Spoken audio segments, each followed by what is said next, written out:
All right, here we go.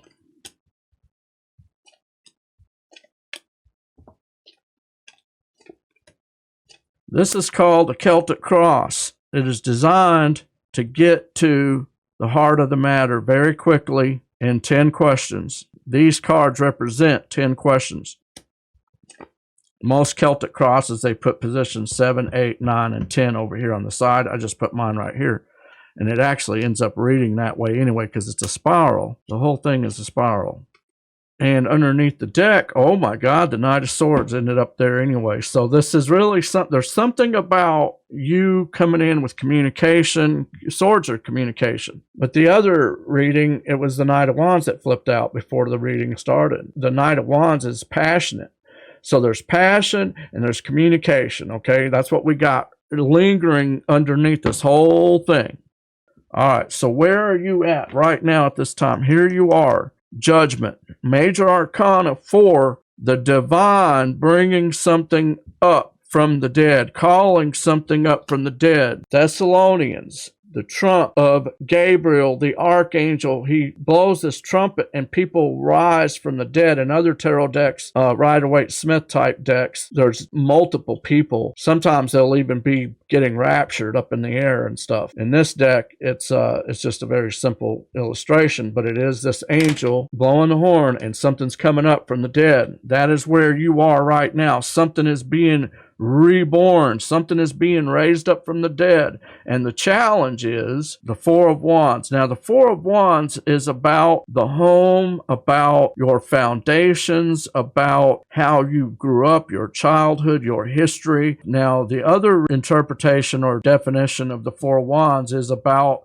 a gateway or some type of portal. And I feel that probably holds more truth in this sense because your challenge is, and it can be that your challenge is something from your past and in your childhood, for instance, you know, your foundations and so forth. But I very well feel like the challenge is there's an opportunity, there's a door. See the door right there? It's a gateway. If you go through this, there's something on the other side. Underneath in your subconscious, or Ten of Swords, something that ended, something came to a completion.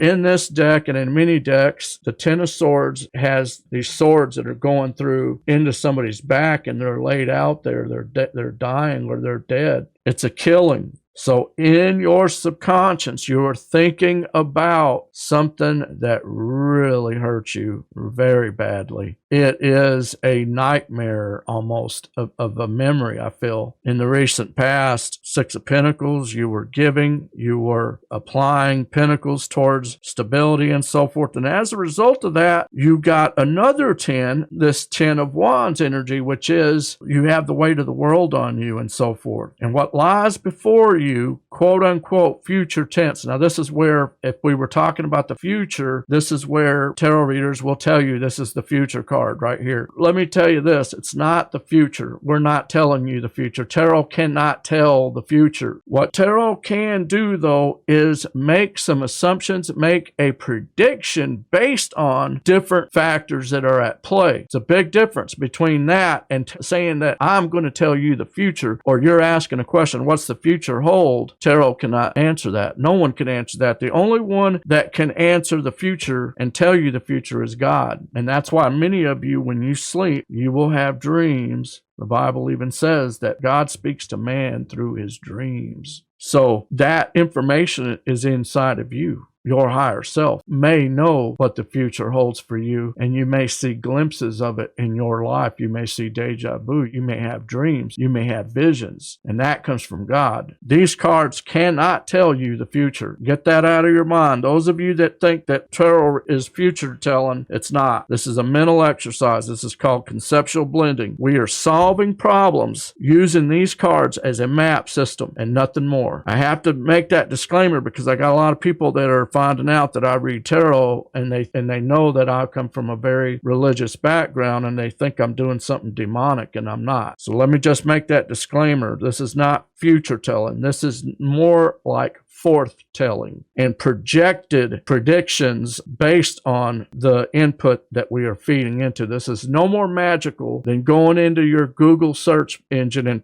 typing in a question. We are using these cards.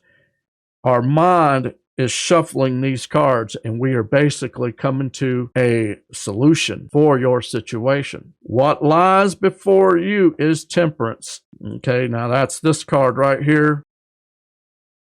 And temperance is about patience and waiting and being guided by spirit. How many of you know we have angelic protection? And I feel that's what's going on here. Is what lies before you is you will be guided into what you need to do. What is your advice? How do I know that? The reason I know that is because in your advice is the Empress, another major arcana. We got major arcana here, major arcana there, major arcana there. We're going to get to it. But right now, your advice is the Empress. Now, the Empress is a mother energy, a motherly, nurturing energy. And Spirit is telling you to be a motherly, nurturing energy, number one. Number two, it may be telling you to create something. She is pregnant, and she's looking at this gift that is going to come from this pregnancy. It's going to be brought from the 5D, this is the 5D, into the 3D in the present. And there's something about you needing to create something, you needing to use your imagination, something like that. Okay, I'm not exactly sure, but this is your advice. To be a motherly, nurturing energy, number one, that's what the Empress is. She's a mother. So if you're a mother, Spirit says, continue to be a mother and be patient. What's in your environment? What's the external influences? The external influences is Nine of Swords, being bombarded by thoughts,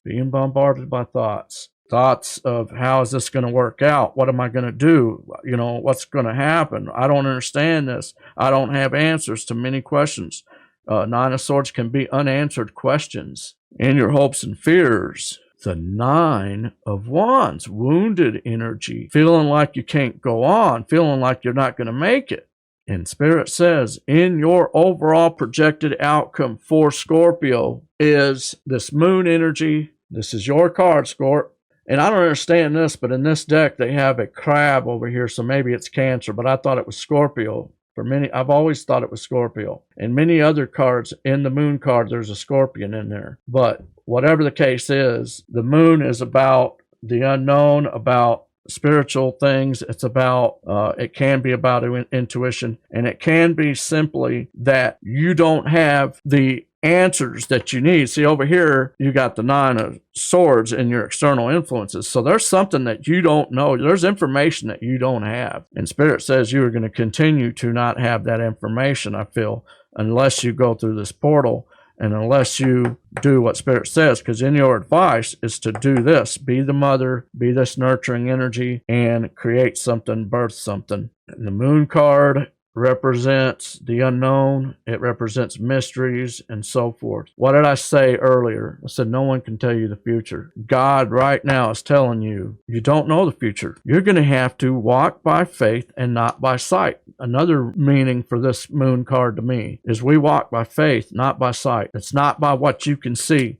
So whatever's going on here, you've got to trust Spirit. He's telling you right here, what lies before you is you're going to have to trust Spirit. Now, can you dig it? I know this reading ain't going to get me a bunch of likes and subscribes because I'm not sitting here telling you that everything's going to be hunky-dory. I don't know. But what I can tell you is Spirit says to remember that you have angels. Temperance card represents angels to me, angel guidance, and everybody has an angel. And doesn't the Bible say that the angels are literally waiting for the saints to summon them? For some reason, they work for us. They work for our benefit. If you remember, you go back and read your Bible, you'll remember that all the times when the saints were in trouble, angels came and helped them. And then the New Testament says that we entertain angels unaware, so you may not even know that an angel has been brought into your life. I feel like sometimes it is people, but whatever it is, this is good news for you. And you just need to continue to be that motherly, nurturing energy.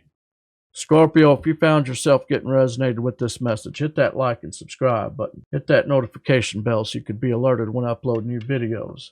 And with that, we'll see you guys in the next one. Peace out.